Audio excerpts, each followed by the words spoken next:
Hoje iniciamos, no canal Espiritismo Sem Mistério, o estudo do Livro dos Médiuns, de Allan Kardec, publicado em 1861. Este trabalho soma-se ao que já vínhamos desenvolvendo com o Livro dos Espíritos e o Evangelho segundo o Espiritismo, completando o tripé das obras fundamentais da codificação. Enquanto o Livro dos Espíritos trouxe a parte filosófica e moral da doutrina, o Livro dos Médiuns apresenta-se, na própria introdução redigida por Kardec, como a parte experimental e prática do Espiritismo, o guia dos médiuns e dos evocadores, como ele mesmo nomeia no subtítulo original da obra. Já na abertura da introdução, Kardec esclarece que este segundo livro não substitui o primeiro, mas o complementa. Era necessário, depois de estabelecidos os princípios doutrinários, oferecer instruções concretas sobre como se processam as comunicações entre encarnados e desencarnados, quais são os tipos de médiuns, as condições morais e físicas necessárias ao exercício da mediunidade e os cuidados indispensáveis para evitar fraudes, ilusões e obsessões. Kardec insiste que a mediunidade não é privilégio de poucos, mas faculdade inerente à natureza humana, presente em graus variados em praticamente todas as pessoas, ainda que se manifeste de formas distintas.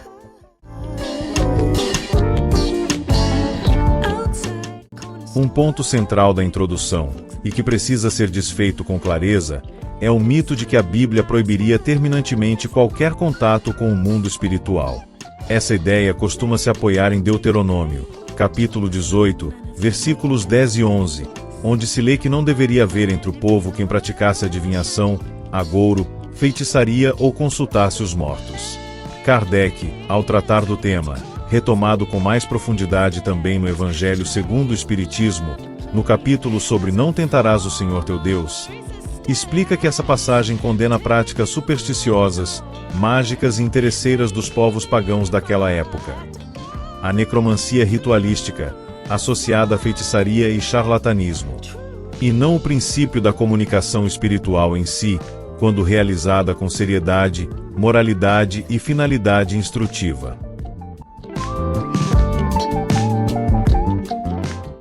Prova disso é que a própria Bíblia registra, em diversos momentos, comunicações legítimas entre o mundo espiritual e o mundo material.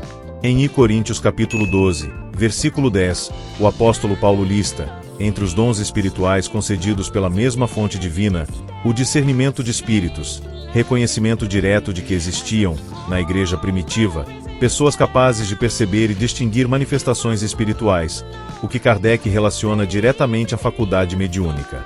Outro exemplo citado na tradição espírita é o episódio da Transfiguração, narrado em Mateus capítulo 17, versículo 3, no qual Moisés e Elias, já desencarnados havia séculos, aparecem e conversam com Jesus diante de testemunhas. Se tal comunicação fosse condenável em qualquer circunstância, não faria sentido que se desse justamente com o próprio Cristo. Essa distinção é essencial para quem inicia o estudo da mediunidade.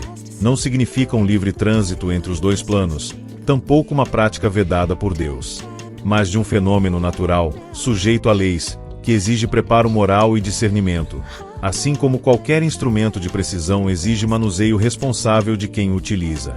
É como comparar uma faca de cozinha usada para preparar o alimento da família e a mesma faca empregada para ferir.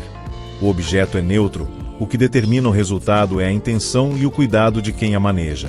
Da mesma forma, a mediunidade, segundo a introdução do Livro dos Médiuns, não é boa nem má em si mesma. Torna-se instrumento de elevação ou de perturbação conforme a moralidade de quem a exerce e o objetivo com que se busca o contato com o mundo espiritual.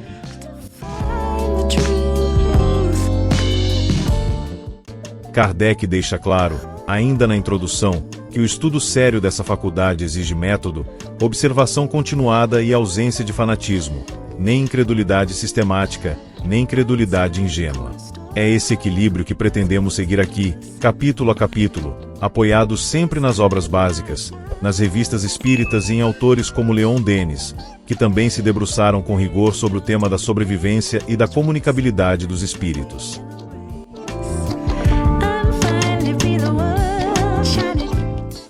Agradeço por ter chegado até aqui e por caminhar conosco neste novo estudo.